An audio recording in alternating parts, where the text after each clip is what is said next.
बिस्मिल्लाहिर्रहमानिर्रहीम, अस्सलामु अलैकुम। मैं फ़रा और मैं हमसा आपको खुशामदीद कहेंगे सुबह सवेरे पाकिस्तान में। और फ़रा, खुशामदीद तो हम कहेंगे, लेकिन साथ हम ये भी कहेंगे कि आज मैं तो बहुत नाराज़ हूँ जो लाहौरियों का रवैया है ना। अच्छा, एक तो आप जो लाहौरी कहते हैं ना, मुझे लगता है कि अहलियान लाहौर के साथ थोड़ी सी आप उनकी शान में गुस्ताखी करते हैं। लाहौरी जो है ना, मैं दिल्ली से बैठकर नहीं कह रहा, मैं लाहौर में बैठकर ये बात कर रहा हूँ। ये खुद लाहौरी है, तो इसलिए इनका लाहौरी कहना ठीक है। ये शिकवा है, और वो शिकवा क्यों है?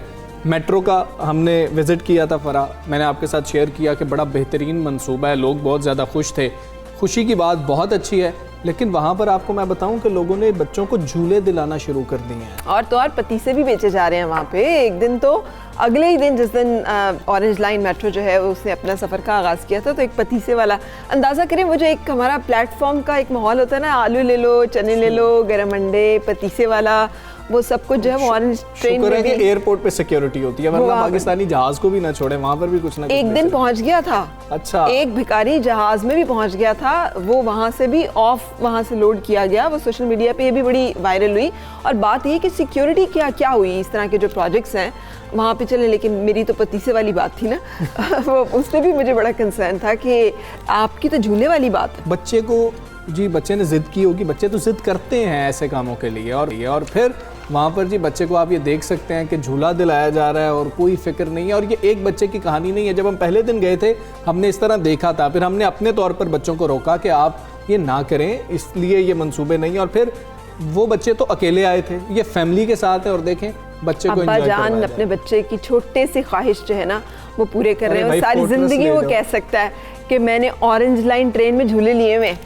आपको पता है ये हकीकी झूले हैं, हाँ वो वाले झूले नहीं है कि बैठ के सफर किया है। ये हमारा फ़रा उमूमी रवैया है, बहुत बुरा कि इस तरह से कोई भी चीज़ हम जगह नहीं देख रहे और अपने रवैये को ऐसे बना लेते हैं कि जैसे भाईजान ये हमारे लिए प्ले ग्राउंड है, प्ले ग्राउंड मौजूद है, आप वहाँ पर जाएं, बच्चों को वहाँ पर झूले दें। लेकिन मैं आपको ना प्ले ग्राउंड्स की भी सूरत हाल बताती हूँ। कभी आप गए हैं प्ले ग्राउंड?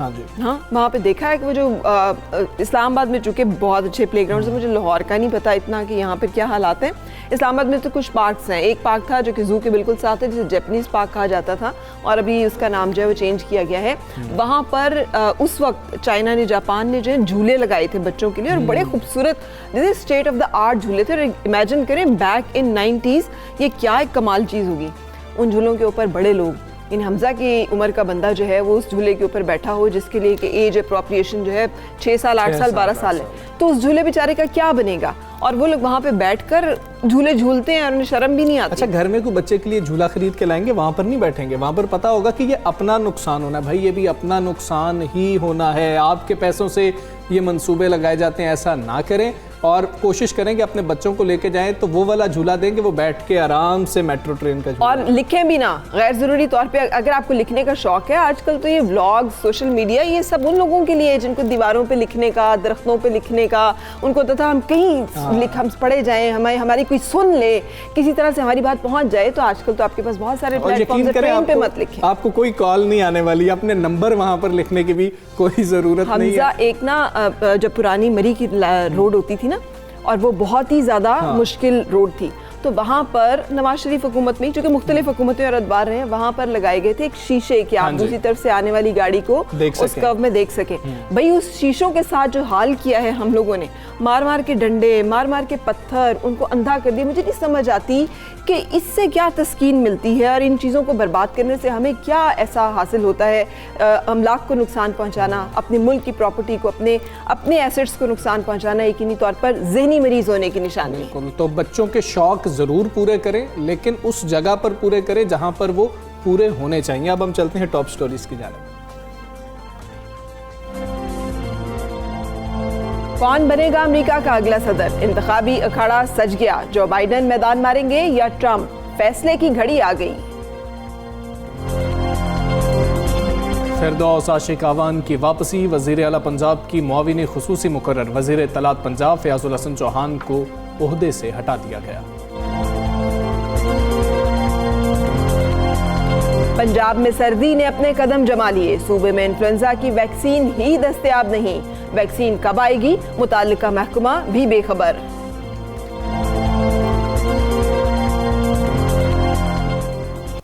Very good. वैसे जो आपने कहा है ना फिरदौस आशिक आवान की वापसी, मुझे ऐसे लग रहा है जैसे आप कह रहे हैं टार्जन की वापसी। वो भी एक पूरा वो भी एक पूरा वो है ना, मतलब वापसी के साथ जब भी आप आते हैं तो वो वापसी बड़ी वापसी पे भी बात करेंगे। जब वापसी हुई तो जिनकी रुखसती हुई उनके क्या अंदाज थे, तासुरात थे, ख्यालात थे, हैरानी कितनी थी, ये भी हम आपसे शेयर करेंगे। लेकिन आज जो सबसे बड़ी खबर है वो यही है कि जी के अमेरिका का अगला सदर है, तो ये भी वापसी का फैसला कि क्या ट्रंप की वापसी है या रुखसती है, ये फैसला होगा आज, क्योंकि इंतखाबी अखाड़ा आज सज गया है। दोनों सदारती उम्मीदवार डोनाल्ड ट्रंप और डेमोक्रेटिक उम्मीदवार जो बाइडेन के दरमियान सख्त मुकाबला मतवक्को था, मतवक्को है। देखते हैं क्या नतीजा निकलेगा। तज्जियाकारों का कहना है कि 2020 के अमरीकी इंतखाबात में 15 से 16 करोड़ अमरीकी शहरी अपना हक राय दही इस्तेमाल करेंगे। हाँ जी, और जो किसी भी साबिका इंतखाबात के मुकाबले में सबसे ज्यादा टर्न आउट होगा। हमने पहले भी ये बात की, कल हम जिक्र कर रहे थे कि इस दफा जो डोनाल्ड ट्रंप के जलसे हैं वो ऐसे ही लग रहे हैं कि जैसे पाकिस्तान के अंदर जलसे हो रहे हैं, और बयानात भी बिल्कुल वैसे ही हैं। तो 9 करोड़ से ज्यादा अमरीकी अर्ली वोट के जरिए अपना हक राय दही इस्तेमाल कर भी चुके हैं, जिसमें जो बाइडेन को डोनाल्ड ट्रंप के मुकाबले में 7 रियासतों से बरतरी हासिल है। ऐसी कुछ खबरें सामने आ रही हैं। और बरतानवी अखबार के मुताबिक जो बाइडेन को फ्लोरिडा, पेंसिल्वेनिया, मिशिगन और शुमाली कैरोलिना में ट्रंप के मुकाबले में बरतरी हासिल है। इंतखाबी जायजे के तहत एरिज़ोना, विस्कॉन्सिन और इवोवा में भी जो बाइडेन मौजूदा अमरीकी सदर के मुकाबले में आगे हैं। और पूरे अमरीका में अगर देखा जाए तो कितने फीसद है हमजा? तकरीबन 43% के मुकाबले में 51% वोटों के साथ आगे बताए जा रहे हैं। उधर 1984 से सदारती इंतखाबात में फातेह की दुरुस्त पेशगोई करने वाले तारीखदान एलन लेक्चमैन मौजूदा इलेक्शन में ट्रंप की शिकस्त देख रहे हैं, और इन्होंने ही सिर्फ ट्रंप की फतह देखी थी जब सब कह रहे थे कि हिलरी जीत जाएंगी। इन्होंने तब भी दुरुस्त कहा था कि जी कि ट्रंप जीत जाएंगे। अगर इस दफा भी इनकी प्रेडिक्शन सही होगी ना तो इनको तो सबने सियासी पीर ही मान लेना। हाँ, जो जिस तरह से हमारे यहाँ पर याद आपको पीर पगाड़ा की प्रेडिक्शंस होती हैं, तो वो जो प्रेडिक्शंस करते थे ना, तो उसके बाद वो तो थे भी गद्दी नशीन, लेकिन उसके बाद उन्हें सियासी पीर का दर्जा भी हासिल था कि जो वो सियासी प्रेडिक्शन करते हैं वो हो जाए। इन्होंने बड़ी वजह क्या बताई? इन्होंने बड़ी वजह ये बताई कि 2016 के अंदर ट्रंप को किसी चीज़ पर जवाब नहीं देना था क्योंकि उनके पास हुकूमत ही नहीं थी। अब डोनाल्ड ट्रंप को जवाब देना है, इसलिए कुछ मसाइल। 2016 में ट्रंप जो है वो पीटे आए थे, जब वो आए थे ये कह के कि सब गलत हुआ है और अब हम सब बदल देंगे और नौकरियां भी देंगे और मुल्क में इक्तिसादियात भी बेहतर हो जाएंगी और कारोबार भी बेहतर हो जाएगा, हम अपने फौजी भी सारे वापस बुला लेंगे और कोई जंग नहीं लड़ेंगे, अमेरिका सुपर पावर जो है वो बनेगा और कोई चाइना जो है वो नज़र नहीं आएगा किसी को। लेकिन अब वो वक्त गुजर चुका है जिसमें उन्होंने अपनी कितनी बातों को साबित किया और कितनी बातें जो हैं उनको साबित नहीं कर पाए। इसके ऊपर उनके अब ये देखना होगा कि खैबर पख्तूनख्वा साबित होता है कि नहीं होता कि पाकिस्तान तहरीक इंसाफ, यानी कि अब उनको उधर जैसे हमने बात की है तो अब उनको दोबारा हुकूमत भी मिलती है कि नहीं मिलती, लोग कितने खुश हैं। इसी पर बात कर लेते हैं। खुरम शहजाद हमारे नुमाइंदे मौजूद हैं, उनसे जानते हैं। जी खुरम, बताइएगा, दंगल तो सज चुका है, आप क्या वहाँ पर माहौल देख रहे हैं? कौन आगे नज़र आ रहा है, कौन पीछे नज़र आ रहा है? जी बिल्कुल फरार और हमजा, यहाँ पे अमेरिका में सदारती इलेक्शन का दंगल जो है वो सज चुका है। जो बाइडेन और प्रेसिडेंट ट्रंप की तरफ से भरपूर कैंपेन की गई, जिसके नतीजे में 9.25 करोड़ से ज़्यादा अफराद ने अर्ली वोटिंग को इस्तेमाल करते हुए आज के दिन से पहले वोटिंग करते हुए हिस्टोरिकल वोटिंग की, जिसके नतीजे में ये कहा जा रहा है कि इलेक्शन का फैसला पहले ही हो चुका है। 2016 में टोटल जो वोट डाले गए थे 13 करोड़ 88 लाख डाले गए थे, लेकिन इस दफ़ा अर्ली वोटिंग में 9 नवंबर से पहले, आज के दिन से पहले जो वोटिंग हुई है वो 9.25 करोड़ से ज़्यादा हो चुकी है। उस हवाले से यहाँ पे अमेरिका भर में जो मोमेंटम है, जो सियासी बुखार है वो अरूज पे है। दोनों कैंडिडेट्स जो हैं उन्होंने भरपूर कैंपेन की, ख़ास तौर पे 9 स्विंग स्टेट्स जिनके बारे में कहा जाता है कि अगर उनको जीत लिया तो आपको सदारती जो कुर्सी है वो मिल जाएगी। Florida, Pennsylvania, north Carolina, south Carolina, Ohio, Iowa, Wisconsin, Michigan ये वो स्टेट और एरिज़ोना ये वो स्टेटें हैं जहाँ पे इन दोनों कैंडिडेट्स ने अपने पिछले 4 दिन भरपूर तरीके से लगाए। प्रेसिडेंट ट्रम्प हर रोज़ पेंसिल्वेनिया गए, हर रोज़ वो फ्लोरिडा गए, हर रोज़ वो एरिज़ोना और ओहायो गए। इसी तरह से जो बाइडन मिशिगन, विस्कॉन्सिन और आयोवा स्टेट वो हर रोज़ पिछले 4 दिनों में उन्होंने वहाँ पे जाके कैंपेन की और अपने वोटर्स को इंगेज करने की कोशिश की। पूरे अमेरिका में इस वक्त सिक्योरिटी के फुल प्रूफ इंतजाम कर दिए गए हैं। 10 लाख से ज़्यादा जो अफराद हैं उनको मुख्तलिफ पोलिंग स्टेशन इस वक्त असाइन कर दिए गए हैं। 2.5 लाख से ज़्यादा पोलिंग स्टेशन पूरे अमेरिका में इस वक्त इस्टेब्लिश किए गए हैं, जिसके नतीजे में ये जो वोटिंग है, इन पर्सन जो वोटिंग है वो होगी। लंबी लाइनें जो है वो इस वक्त तो अर्ली मॉर्निंग है, लेकिन कहा यह जा रहा है कि लंबी लाइनें लगाई जाएंगी, जिसके अंदर सोशल डिस्टेंसिंग के साथ कोविड की जो प्रिकॉशंस हैं उनको लेके वो वोटिंग की जाएगी। पूरा अमेरिका जो है इस वक्त इस सियासी माहौल के अंदर गिरा हुआ है। तो पोल से तो जो बाइडन जो है वो जीते हुए नजर आ, लेकिन जो ज़मीनी हक़ाइक़ हैं उसके मुताबिक जो कांटेदार मुकाबला है वो जारी है। जी है, कांटेदार मुकाबला जारी है। और खुरम हमें इस पे आगाह कर रहे थे, कहते कि अभी पोल से लग रहा है कि जो बाइडन ही है। और जो बाइडन ने कहा भी था, उन्होंने कहा था कि आप लोग अर्ली वोट जो है ना वो करें, क्योंकि और फिर लेकिन इसमें बहुत सारी ना जो कह रहे हैं स्विंग स्टेट्स का मामला जो है किस तरफ स्विंग करती हैं, इससे बहुत फ़र्क पड़ेगा अमेरिकन इलेक्शन पे और अमेरिकन प्रेसिडेंशियल कैंडिडेट के हक में कौन सी स्टेट्स ज़्यादा होती हैं। जबकि ज़्यादा जो जैसे आप कह रहे हैं उनके जो सियासी पीर हैं वो ये बता रहे हैं कि इस दफ़ा ट्रंप की कामयाबी के इम्कानात महदूद हैं। लेकिन इस हवाले से हम बात करेंगे। सज्जाद तारड़ साहब हमारे साथ हैं, साजिद तारड़ साहब हमारे साथ हैं, उनसे हमारी गुफ्तगू होगी इसी हवाले से अमेरिकन इलेक्शन के हवाले से। साजिद तारड़ साहब अस्सलाम वालेकुम, बहुत शुक्रिया आपने वक्त दिया। कहिएगा कि आप इलेक्शन कैसे देख रहे हैं? अभी तक तो जो बाइडन का कहा जा रहा है कि जो बाइडन शायद कामयाब हो रहे हैं, कितने आप मुतमईन हैं, कितना इत्मीनान है कि फिर से ट्रंप जीतेंगे? साहब thank you for having me in your show. मैं जहां से शुरू करना चाहूंगा वो मैं एक मिसरे से शुरू करना चाहूंगा। कहते हैं जाने ना जाने गुल ही ना जाने बाग तो सारा जाने है। अब वो हालात ये है कि मैं प्रेसिडेंट साहब के साथ ट्रैवल करता रहा हूं, वो उनके रैलीज देखें, आज भी कोविड से सफर करने के बावजूद जिस तरीके से वो रैलीज कर रहे हैं और उनकी हर रैली में पांव रखने की जगह नहीं होती। वर्सेस आज आपको मैं बताना चाहता हूं, ओबामा और इन दोनों ने मिलकर जो एक फंक्शन किया था उसमें गिनती की 8 गाड़ियां थी। अब मैं उसको बताना चाहता हूं कि असल में आप लोगों के पास खबरें कहां से पहुंच रही हैं और क्या हो रहा है। असल में CNN जो है वो जर्नलिज्म छोड़ के सियासत में आ चुका है। आपने जो नंबर बताए अभी वो बिल्कुल वो CNN के नंबर है और ये सारी प्रैक्टिस 2016 से कर रहे हैं। मेरा एक सबसे बड़ा सॉलिड पॉइंट ये होगा, अगर आपके मुताबिक जो बाइडन जीत चुके हैं तो यह हंगामा करने के लिए लोग इकट्ठे क्यों हो रहे हैं? मुझे ये बताएं कि जहां डेमोक्रेट गवर्नर स्टेटों के गवर्न कर रहे हैं, उन्होंने सारे शहर लॉकडाउन क्यों कर दिए हैं और पुलिस को स्टैंड बाय क्यों कर दिया है? कभी जीतने वाला आपने देखा कभी दंगा मुश्ती करेगा? कभी आपने देखा कोई जीतने वाला हंगामा करेगा? असल में दरअसल मैं आपको ये बात अब ये बताना चाहूंगा आज कि पेंसिल्वेनिया, आज मैं चले उसको भी छोड़े, मैं वैसे डाटा पे बिलीव नहीं करता क्योंकि ये 2016 में भी डाटा फेल हुआ था और आज डोनाल्ड ट्रंप साहब अपनी रैलीज में ये कई दफा फरमा चुके हैं कि 96% मीडिया कवरेज जो है वो एंटी ट्रंप है। चले इन्हीं की बात सुन लेते हैं। आज सुबह उठ के जब मैंने तैयारी करनी शुरू की तो CNN.com पे जाके मैंने देखा तो उन्होंने कहा कि they are both running towards victory. मतलब ये था कि 50-50 है। जब अगर CNN 50-50 कह दे तो उसके पीछे कोई इशारा होता है। उसके बाद फॉक्स पे गया तो उन्होंने कहा कि all eyes are on Keystone State Pennsylvania. अब मैं पेंसिल्वेनिया की बताना चाहता हूं कि वहां स्टोरी क्या है। यहाँ आपके कई जो सियासी पंडित हैं वो कह चुके हैं जो पेंसिल्वेनिया जीतेगा वो इलेक्शन जीतेगा। पेंसिल्वेनिया में क्या हो रहा है कि फिलाडेल्फिया एक हफ्ते से जल रहा है। वहां पे 30 पुलिस वाले जो हैं वो हॉस्पिटल में है, कुछ नाजुक हालत में है। स्टोर लुटे जा चुके हैं 40 के करीब। डोनाल्ड ट्रंप साहब अपनी रैलीज में कहते सुने गए हैं कि लोग वॉशिंग मशीनें उठा के भाग रहे हैं और बिग स्क्रीन टीवी लूट रहे हैं। उसके बाद दूसरा जो पेंसिल्वेनिया की मेन इकॉनमी है वो है फ्रैकिंग पे, माइनिंग पे।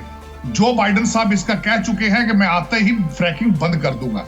टेक्सास यहाँ सबसे बड़ी स्टेट है, सबसे ज्यादा इलेक्टोरल कॉलेज उनके हैं और जो बाइडन साहब कह चुके हैं कि वो आते ही ऑयल इंडस्ट्री को बंद कर देंगे। मेरे समय से बाहर है कि ये सिर्फ इतलात जो है वो CNN उनको नहीं मिल रही। और दूसरा आपने पहले जब आपने शुरू किया तो आपने बताया ये कि डोनाल्ड ट्रंप साहब की अकॉम्प्लिशमेंट कोई नहीं थी। मैं उस पर डिसएग्री करूंगा। 3.4% अनएम्प्लॉयमेंट रेट कोविड से पहले, ये आप सेकंड वर्ल्ड वॉर के बाद पहली दफा हुआ था 3.4%। अच्छा चले उसको भी छोड़ दें, आप नहीं मानते उन बातों को भी। एक हफ्ता पहले रिपोर्ट आई है कि अमेरिका की जीडीपी 33.1% है। आप क्या समझते हैं ऐसे ही हो गया है? और दूसरी तरफ बैलेट पे क्या है? Made in America, made in China है। दूसरी तरफ बैलेट पे 47 साल के घपले और फ्रॉड। और मुझे सबसे बड़ी बात यह है, आपके देखने वालों को यह कहूंगा कि हालात अमेरिका के अंदर क्या हैं। जब हंटर बाइडन का लैपटॉप निकला फ्रॉड वाला, जब हंटर बाइडन की करप्शन की चीजें आई, तो उसको फेसबुक ने और ट्विटर ने उसको बंद कर दिया। उनको कैपिटल हिल पे बुलाना पड़ा, उनसे क्वेश्चन करनी पड़ी कि आप फर्स्ट अमेंडमेंट को क्यों खराब कर रहे हैं, हक खुद इरादिये जो आपका वो इस फ्रीडम ऑफ स्पीच उसको क्यों रोक रहे हैं। तो वो क्यों जरूरत महसूस हुई कि आप जुकरबर्ग को बुलाएं और उसके बाद आप ट्विटर के सीईओ को बुलाएं। यहाँ पे असल में मामला बिल्कुल दूसरी तरफ है। आपको जो पीछे ड्रा कर रहे हैं वो सीएनएन वाले कर रहे हैं, और मैंने अर्ज किया है कि वो जर्नलिज्म छोड़ के सियासत में आ चुके हैं। उनका दिल करता है कि व्हाइट हाउस को वो चलाएं, लेकिन it is not possible yet. Sajid साहब ये भी फरमाइएगा, डोनाल्ड ट्रंप की मुहिम के दौरान मुस्लिम वॉइस फॉर ट्रंप प्लेटफॉर्म का ऐलान किया गया था, उसका क्या फ़ायदा हुआ? और दूसरा, डोनाल्ड ट्रंप साहब जो है वो ये कहते हैं कि कोविड के दिनों में भी वो मतलब इंतखाबी मुहिम में बढ़ चढ़ के हिस्सा लिया। वो खुद भी जैसे आपने बताया इफेक्ट हुए, लेकिन इसके बावजूद उन्होंने हिस्सा लिया। जो बाइडन जो है उनका कोरोना के बारे में और कोविड के बारे में रवैया और अंदाज फ़र्क है, और उसी तरह से उनके वोटर्स का भी फ़र्क है। क्या उनकी कॉशियसनेस और इनका जो है इस बारे में दलेराना एक जो पॉइंट है, ये भी इफेक्ट करेगा? आज जबकि पूरी दुनिया में कोविड की सेकेंड वेव चल रही है, तो ये एक फियर या फोबिया कैसे इम्पैक्ट करेगा इलेक्शन डे को, टर्नआउट को? सबसे पहले तो मैं आपको बताना चाहूंगा कि मुस्लिम वॉइसेस फॉर ट्रंप, मैं जिसका को चेयर हूं खुद, ये एक हिस्सा है ऑफिशियल हमारी जो कैंपेन है उसका हिस्सा है, मैं उसका को चेयर हूं, बल्कि मैं फाउंडर ही इसका मैं खुद था। अब मैं उसका बताना चाहता हूं कि उसका इम्पैक्ट क्या है। 2016 में हमारे पाकिस्तानियों के हालात ये थे कि अगर डोनाल्ड ट्रंप साहब का नाम लिया जाए तो निकाह टूट जाता था। आज हालात ये हैं कि इस वक्त मुस्लिम जो यहाँ पे रहते हैं वो तकरीबन 35 से 40% जो हैं वो डोनाल्ड ट्रंप साहब को वोट दे रहे हैं, क्योंकि वो 4 सालों में देख चुके हैं व्हाट इज डोनाल्ड ट्रंप। वो डोनाल्ड ट्रंप अमेरिका के लिए क्या कर सकते हैं, मुसलमानों के लिए उन्होंने क्या किया। सबसे बड़ी बात आपको बताना चाहूंगा, उनका पहला ट्रिप जो था सऊदी अरेबिया का था। CNN कहता है कि ये एंटी मुस्लिम, ये डोनाल्ड ट्रंप इज अगेंस्ट मुसलमान। वो मुसलमानों के खिलाफ ना हो सकते हैं, ना पॉसिबल है। 1.8 बिलियन पॉपुलेशन मुसलमानों की, इट इज नॉट पॉसिबल कि आप उनके खिलाफ हो सके। हाँ, वो खिलाफ है आईसिस के, उन्होंने वाइप आउट कर दिया है। वो खिलाफ है अलकायदा के और तालिबान के। और मैं आपके देखने वालों को ये कहूंगा कि तालिबान, अलकायदा और आईसिस ने सबसे ज्यादा मुसलमानों को नुकसान पहुंचाया और सबसे ज्यादा मारा है। मेरे ख्याल में Donald Trump was the relief for the Muslims. और दूसरा उसमें बताना चाहूंगा कि अमेरिका में, और डोनाल्ड ट्रंप साहब ने फ्रीडम ऑफ रिलीजन का यहाँ पे बिल साइन किया था। मैं आज ये फख्र से कह सकता हूँ दुनिया के किसी भी मुल्क से ज्यादा मुसलमानों को फ्रीडम ऑफ रिलीजन अमेरिका में है। ये तो पहले सवाल का जवाब था। दूसरा, मैं कोविड की तरफ आना चाहूंगा। कोविड के साथ ये हुआ है कि कोविड वुहान से शुरू है, वो शंघाई और बीजिंग नहीं पहुंचा क्योंकि मीडिया कंट्रोल है उनका वहां, वो सीधा न्यूयॉर्क में आ गया। और अमेरिका की बदकिस्मती ये थी कि कोविड उस साल आया जिस दिन इलेक्शन होने थे, जिस साल। और जब इलेक्शन होने थे तो उस वक्त CNN जो है वो जर्नलिज्म छोड़ के सियासत में आ चुका था। और उसके बाद दूसरा अलमिया ये हुआ कि जितने डेमोक्रेट गवर्नर थे और मेयर्स थे, उन्होंने उसको कैपिटलाइज किया। उन्होंने कहा इस पे पैसे भी बनाए और इसको डोनाल्ड ट्रंप साहब के अगेंस्ट यूज किया जाए। मुझे सबसे बड़ी बात आपको नहीं पता होगा, सोशलिस्ट रिपब्लिक, जो सोशलिस्ट स्टेट ऑफ न्यूयॉर्क, वहां के गवर्नर कोमो की सुस्ती की वजह से और गलत पॉलिसी की वजह से 11,000 बंदे जो थे वो नर्सिंग होमों में मर गए उनकी पॉलिसी की वजह से। कोई CNN ने उस पर खबर निकाली? नहीं निकाली। आपको जेनी डर्कन का पता है? आपको नहीं पता होगा क्योंकि CNN ने कोई प्रोग्राम उसने नहीं किया। She was the founder of the summer love, she was the founder of the chop city in Seattle Washington, जो कि बिग फ्लो के लिए उसको इस्तेमाल किया गया। वहां 2 मर्डर हुए, मल्टीपल रेप्स हुए, कोई खबर नहीं निकली उसके ऊपर। मैं छोटी सी मेरी बात खत्म कर लेने दीजिए। मैं सर अब ये बताएं, इस वक्त 1000 से ज्यादा लोग इसमें व्हाइट हाउस के सामने खड़े हैं, व्हाइट हाउस को आग लगाने को फिर रहे हैं। डीसी इस तरह है जिस तरह सीरिया का नक्शा बना रहा है। CNN खबर दे रहा नहीं दे रहा। फिलाडेल्फिया 1 हफ्ते से चल रहा है, CNN उस पर खबर नहीं, उस पर कोई कवरेज नहीं। मैं संडे वाले दिन, इस संडे को हमने यहाँ डोनाल्ड ट्रंप साहब की रैली निकाली है 495 हमारी वॉशिंगटन डीसी की बेल्टवे है, बारिश के बावजूद वहां पे 500 गाड़ियां आई हैं, किसी ने तस्वीर निकाली नहीं निकाली। तो ये जस्टिफिकेशन कोई नहीं है। इनको डोनाल्ड ट्रंप सब बिल्कुल सही कहते हैं, सब फेक न्यूज। और खास कर इस वक्त ये अमेरिका का अलमिया नहीं है ताड़ साहब, ये पूरी दुनिया का अलमिया है। गोदी मीडिया ले लें आप जी, ठीक है किसी और मीडिया। ताड़ साहब ये बस पाकिस्तानियों का भी कंसर्न है, इस पे पाकिस्तानी कम्युनिटी का कंसर्न है। आप सबसे बड़े नुमाइंदा हैं अमेरिका में पाकिस्तानियों के। ये बता दें कि अगर डोनाल्ड ट्रंप दोबारा सदर बन जाते हैं तो अमेरिका में मौजूद पाकिस्तानियों को क्या आसानियां मिलने की उम्मीद है? एंड फॉरेन पॉलिसी पे भी हमें बताइएगा कि क्या इम्पैक्ट होगा। मैं उसके सबसे पहले तो पाकिस्तानियों के बारे में बताना चाहूंगा कि उसको उनमें आसानियां क्यों पैदा होंगी। वजह यह है जितनी नफरत पाकिस्तानियों के अंदर है डोनाल्ड ट्रंप साहब के लिए, आपका क्या ख्याल है उनको नहीं पता। दूसरा सबसे बड़ी बात ये बताऊंगा कि पाकिस्तानी डायस्पोरा जब अमेरिकन पॉलिटिक्स में इंटरेस्टेड ही नहीं है, वो अभी तक न्यूयॉर्क और डीसी में पीटीआई के ग्रुप बना के बैठा है, तो वो आप यहाँ के लोकल सियासतदान आपको क्यों फैसिलिटेट करेंगे? यहाँ पे सियासत होती है पैसे से या वोटों से। इंडियन डायस्पोरा यहाँ पे इस वक्त इंडियन लॉबी, इजराइल की लॉबी के बाद दूसरी स्ट्रॉन्गेस्ट लॉबी बन चुकी है। और आप जो है यहाँ पे जो पाकिस्तानी मैं इसकी एक और मिसाल दूंगा। न्यूयॉर्क में सबसे ज्यादा बड़ी पॉपुलेशन है पाकिस्तानियों की, एक काउंसिलमैन भी नहीं है वहां उनका। यहाँ पे आपको सोमालियन कांग्रेसमैन मिल जाएंगे, इथियोपियन कांग्रेसमैन मिल जाएंगे, लेकिन पाकिस्तानी नहीं मिलेगा। दूसरी साइड पे बॉबी जिंदल, निक्की हेली दोनों प्रेसिडेंशियल कैंडिडेट हैं, एक साइड रिपब्लिकन। अब डेमोक्रेट साइड पे Kamala Harris vice presidential candidate, she is Indian. तो आप कहते हैं कि पाकिस्तानियों को रिलीफ देंगे, वो क्यों रिलीफ देंगे जब आप रिलीफ नहीं दे रहे उनको, आप उनको वोट नहीं दे रहे, आप उनको सपोर्ट नहीं कर रहे, तो वो आपको सपोर्ट क्यों करेंगे? ये एक पहला क्वेश्चन था। अब दूसरा क्वेश्चन आपने पूछा फॉरेन पॉलिसी के हवाले से, तो मैं ये बताना चाहूंगा कि फॉरेन पॉलिसी हमेशा रिपब्लिकन पार्टी का मैंडेट का हिस्सा होती है। क्यों? क्योंकि वो पेंटागन को स्ट्रॉन्ग करते हैं, आर्मी को स्ट्रॉन्ग करते हैं। पिछले हमारे बराक हुसैन ओबामा साहब की इतनी वीक फॉरेन पॉलिसी थी कि चाइना ने उसको अब्यूज किया, रशिया ने उसको अब्यूज किया। चाइना साउथ चाइना सी में जाके उसने बैरकें बना ली और उसके बाद सी पैक बना लिया और थ्रेट करना शुरू कर दिया साउथ कोरिया को और जापान को। उसके बाद रशिया ने क्या किया, यूक्रेन क्रीमिया में चला गया और हमारे ये जो बाइडेन साहब जो थे सीरिया में रेड लाइंस ड्रा करते रहे और उन्होंने जाके सीरिया में नेवल बेस बना ली। तो ये तोहफे में मिला हुआ है चाइना और रशिया, और फॉरेन पॉलिसी तोहफे में मिली है डोनाल्ड ट्रंप साहब को जो बाइडेन की तरफ से। मैं आपके देखने वालों को यह भी बताना चाहूंगा, जो बाइडेन साहब एक ऐसे कैंडिडेट हैं जिनको होशो हवास ही नहीं है। वो एक 47 साल के थके हुए सियासतदान है, उनको यही नहीं पता होता कि आज वो इलेक्शन। गालिबन आपने सी पैक का जिक्र किया है, सी पैक पर अमेरिका की क्या पॉलिसी है पाकिस्तानियों के हवाले से बता दीजिएगा। मैं एक छोटा सा खत्म कर लेना, मैं जो लास्ट पॉइंट पे था वो पॉइंट ये था कि हमारे जो बाइडेन साहब को यही नहीं पता होता कि आज वो सेनेट का इलेक्शन लड़ रहे हैं, प्रेसिडेंट का इलेक्शन लड़ रहे हैं। उनको यही नहीं पता होता स्टेट में कौन सी खड़े हैं, उनको यही नहीं पता कि उनके ग्रैंड किड्स कितने हैं। आखिरी बात ये मैं कहूंगा, अगर खुदा न खास्ता वो इलेक्शन जीत जाते हैं तो गवर्नमेंट चलाएगी नैन्सी पेलोसी और कैमला हैरिस बैठ के चलाएगी इंडिया से अमेरिका की गवर्नमेंट। और जो बाइडेन साहब का बच्चा जो है वो अमेरिका चाइना को बेच देगा, क्योंकि 1.5 बिलियन वो चाइना से पहले बना चुका है। अब मैं आपको बताना चाहता हूं सी पैक के हवाले से।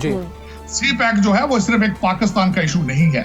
चाइना का इन्फ्लुएंस उस एरिया में जो ग्रो कर रहा है, अल्टीमेटली अमेरिकन इंटरेस्ट को उस पे अमेरिका को कंसर्न है, क्योंकि वो 60 कंट्रीज को लपेट में लेना चाहते हैं। It's not only a Pakistani issue, ultimately America is the sole super power on the planet, they need to protect their interest.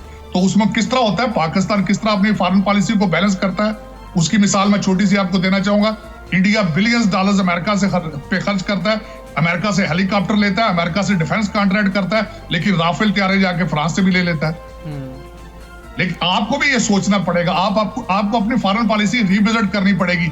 आपके हालात ये है कि फैटफ पे आपको अफगानिस्तान नहीं वोट देता, फैटफ पे आपको सऊदी अरेबिया वोट नहीं देता, यूएई वोट नहीं देता, ओआईसी आपका इजलास कश्मीर का नहीं करती, कश्मीर पे आपके साथ इस्लामिक वर्ल्ड नहीं खड़ी है। साहब आप अमेरिका में मौजूद हैं, पाकिस्तान की राह हमवार आप अमेरिका में कितनी कर रहे हैं, पाकिस्तान की नुमाइंदगी उधर किस तरह से कर रहे हैं?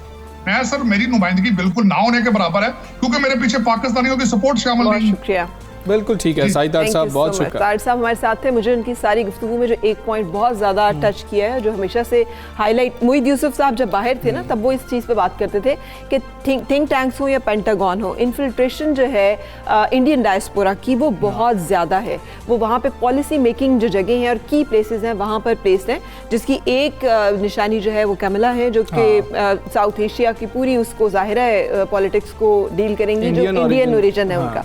सो ये एक बड़ा बड़ा पॉइंट ऑफ कंसर्न है तमाम पाकिस्तानी के लिए जो टैक्सी चलाते हैं, होटल चलाते हैं, लेकिन उनके बच्चे जो हैं अगर वो वहाँ पर हैं और वो पढ़ें तो वो इन इदारों और इन चीज़ों की तरफ भी जाने चाहिए। और पाकिस्तानियों को भी कोशिश करनी चाहिए कि वो ऐसी जगहों की तरफ जाएँ जहाँ पर वो इन्फ्लुएंस कर सकें अपने मुल्क की सलामती में और उसके बारे में फैसला साजी में अहम किरदार अदा कर सकें। बिल्कुल ऐसे ही है। एक ब्रेक की तरफ चलते हैं, स्टे विद अस।